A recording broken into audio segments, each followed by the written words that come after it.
வணக்கம். 5 மணி செய்திகளை வழங்குவதற்காக நான் காயத்ரி. விரிவான செய்திகளை பார்ப்பதற்கு முன்பாக தலைப்புச் செய்திகளை பார்க்கலாம். மத்திய அரசின் கைப்பாவையாக யுஜிசி செயல்படுவதாக உயர்கல்வித்துறை அமைச்சர் கோவி செழியன் குற்றச்சாட்டு. தமிழக அரசின் உயர்கல்வியை சீர்குலைக்க மத்திய அரசு திட்டம் என்றும் பேட்டி.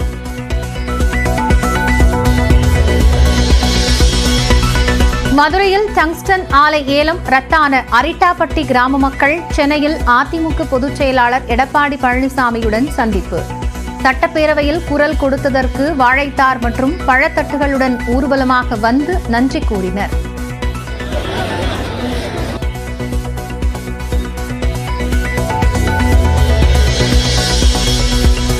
வேங்கை வயல் விவகாரத்தில் குரல் மாதிரிகள், புகைப்படங்கள், வீடியோக்கள் அனைத்தும் அறிவியல் பூர்வமாக சோதனை செய்த பிறகே குற்றப்பத்திரிகை தாக்கல் செய்யப்பட்டது.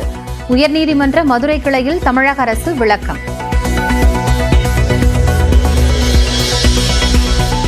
வேங்கை வயல் விவகாரத்திற்கு சாதிய மோதலோ அரசியல் காழ்ப்புணர்ச்சியோ காரணம் அல்ல, இருவருக்குள் ஏற்பட்ட தனிமனித பிரச்சினையே என்றும் உயர்நீதிமன்ற கிளையில் அரசு தரப்பு வழக்கறிஞர் தகவல்.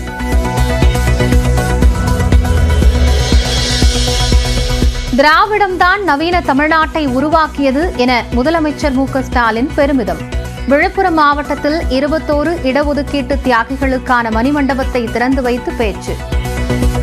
திராவிடம்தான் இந்த நவீன தமிழ்நாட்டை உருவாக்கிச்சு, அது இனியும் தொடரும். திராவிடம் இருக்கிறதால தான் நாட்டோட பிற்பகுதியில் இருக்கிற மாதிரி ஆதிக்க சக்திகளோட பிற்போக்கு கும்பல்களை தலை தூக்க முடியல. அதனாலதான் போலிகள், துரோகிகள் துணை கொண்டு எதிரிகள் பலைமுனை தாக்குதல் நடத்தி சோர்ந்து போறாங்க. விழுப்புரத்தில் அப்பா அப்பா என அழைத்த மாணவிகள், நெகிழ்ந்து போன முதலமைச்சர் மு க ஸ்டாலின்.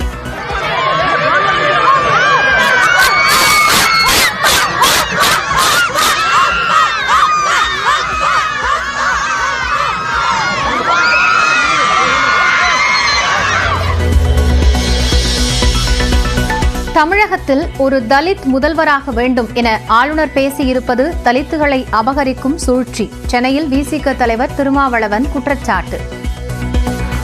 தலித்துகளை பற்றி கரிசனமாக பேசுவதும் தலித்துகள் முதல்வராக வேண்டும் என்பதும் ஒரு திட்டமிட்ட வலதுசாரி அரசியல் நாடகம் என்பதை விடுதலை சிறுத்தைகள் சுட்டிக்காட்ட விரும்புகிறது. போலி தமிழ் தேசியவாதிகள் இன்று பெரியாரை கொச்சைப்படுத்துகிறார்கள். சீமான் பாஜகவின் கொள்கை பரப்பு செயலாளராக செயல்படுவதாகவும் விசிக தலைவர் திருமாவளவன் விமர்சனம். போலி தமிழ் தேசியவாதிகள் இன்றைக்கு தந்தை பெரியாரை கொச்சைப்படுத்த துணிந்திருக்கிறார்கள். இது ஏதோ தேர்தல் அரசியல் களத்தில் நடக்கிற ஒரு அரசியல் என்று நாம் விலகி நின்று ஒதுங்கிவிட முடியாது.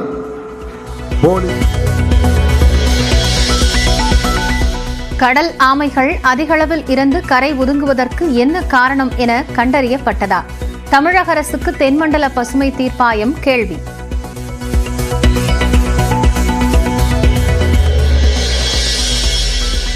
தமிழகத்தில் இனிவரும் காலங்களில் கூட்டணி கட்சிகளின் ஆட்சிதான், தனியாக யாரும் ஆட்சிக்கு வர முடியாது என்றும் சேலத்தில் பாமக தலைவர் அன்புமணி ராமதாஸ் பேச்சு.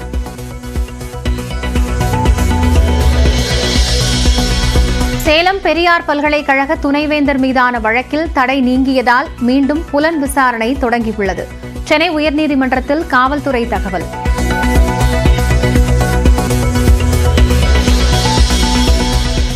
அர்ஜுனா விருது வென்ற பாராலிம்பிக் பேட்மிண்டன் வீராங்கனை துளசிமதி மற்றும் சகோதரியும் பேட்மிண்டன் வீராங்கனையுமான கிருத்திகாவுக்கு நியூஸ் 18 பாராட்டு. இருக்கு. நான் ஜெயிச்சதை இவ்வளோ பேர் செலிப்ரேட் பண்றீங்க, அதெல்லாம் பார்க்கணும், ரொம்ப ஹாப்பியா இருக்கு சார். இது எல்லாமே கண்டிப்பா எனக்கு ஒரு மோட்டிவேஷனா இருக்கும் சார். இன்னும் அடுத்தடுத்து மெடல் வின் பண்றதுக்கும் கண்டிப்பா இன்னும் நிறைய ஹார்ட் ஒர்க் பண்ணி இன்னும் நிறைய நம்ம கண்ட்ரிக்கும் நம்ம தமிழ்நாட்டுக்கும் இன்னும் நிறைய மெடல்ஸ் வின் பண்ணி கண்டிப்பா பெறும் சார். சகோதரிகளுக்கு நினைவு பரிசு வழங்கியது தனக்கு தரப்பட்ட கௌரவம் என விடாமுயற்சி இயக்குனர் மகள் திருமேனி உருக்கம்.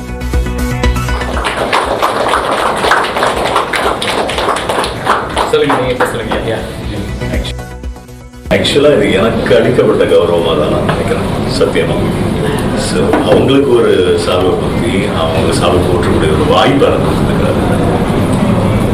நியூஸ் 18க்கும் கார்த்திகேயனுக்கும் என்னுடைய தனிப்பட்ட நன்றிகளை நான் சொல்லணும்னு நினைக்கிறேன். ஏன்னா இது எனக்கு அளிக்கப்பட்ட, அவங்களுக்கு சால்வை கொடுத்தது எனக்கு கௌரவமாக நான் நினைக்கிறேன்.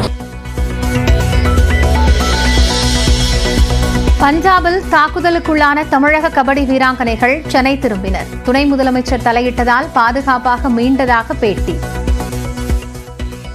டெப்டி சிஎம் பேசினதில் டக்குன்னு வந்தவங்க ரிலீவ் பண்ணிட்டாங்க. எங்களுக்கு கவர்மெண்ட் ரொம்ப சப்போர்ட்ஃபுல்லாக இருந்துச்சு. அங்கேருந்து நாங்கள் தமிழ்நாடுக்கு ரிட்டர்ன் போனால் போதுன்னு இருந்தோம். எங்களுக்கு ரொம்பவே சேஃப்டியாக அங்கேருந்து அமுச்சு விட்டாங்க.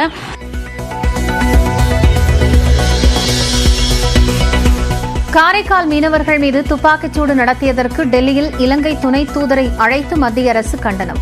வாழ்வாதாரத்திற்காக மீன்பிடிக்க செல்வோர் மீது ஆயுதங்களை பயன்படுத்தக்கூடாது என்றும் எதிர்ப்பு.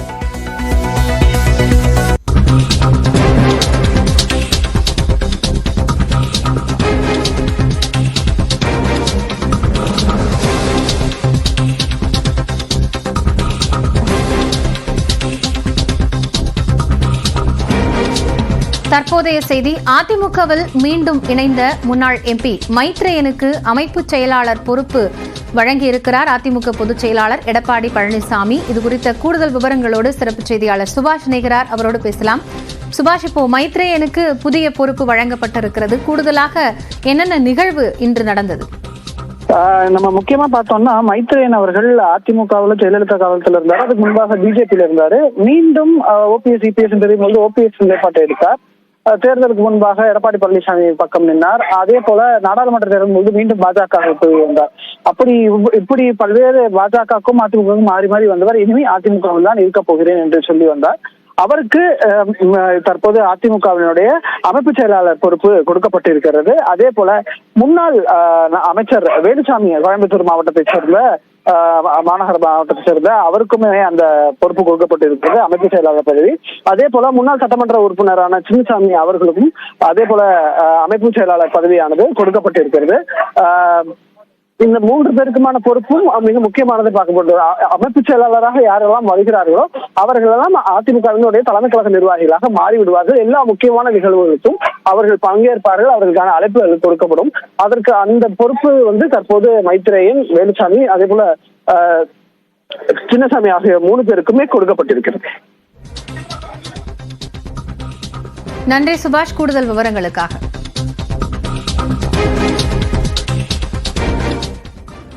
வட கோடியில் உள்ள எதிரிகள் துரோகிகளை பயன்படுத்தி தமிழ்நாட்டிற்குள் நுழைய பார்ப்பதாக முதலமைச்சர் மு க ஸ்டாலின் விமர்சித்துள்ளார். முதலமைச்சர் மு க ஸ்டாலின் விழுப்புரம் மாவட்டத்தில் இன்று 2ஆம் நாளாக கள ஆய்வு மேற்கொண்டார். விழுப்புரம் ஆட்சியர் அலுவலகத்திலிருந்து தெய்வானை அம்மாள் மகளிர் கல்லூரி வரை முதலமைச்சர் நடந்து சென்று பொதுமக்களை சந்தித்து கோரிக்கை மனுக்களை பெற்றார். முதலமைச்சரை பார்த்த மகிழ்ச்சியில் மாணவிகள் அப்பா என்று வாஞ்சையோடு அழைத்தனர்.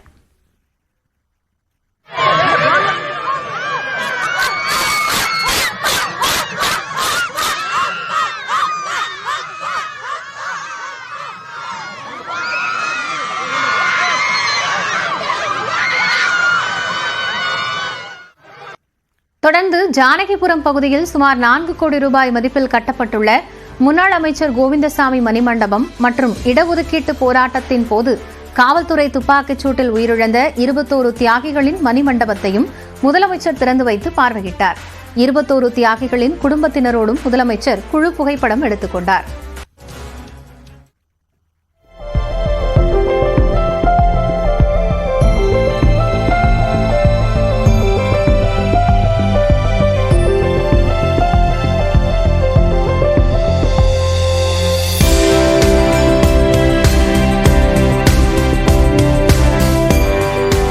அதன் பின்னர் அதே பகுதியில் நடைபெற்ற அரசு விழாவில் முதலமைச்சர் கலந்து கொண்டு ஏழை எளிய மக்களுக்கு நலத்திட்ட உதவிகளை வழங்கினார். பவர் ட்ரில்லருக்கான மானியம் வழங்கப்படுகிறது. பலத்த கரவொலிக்கிடையே மாண்புமிகு தமிழ்.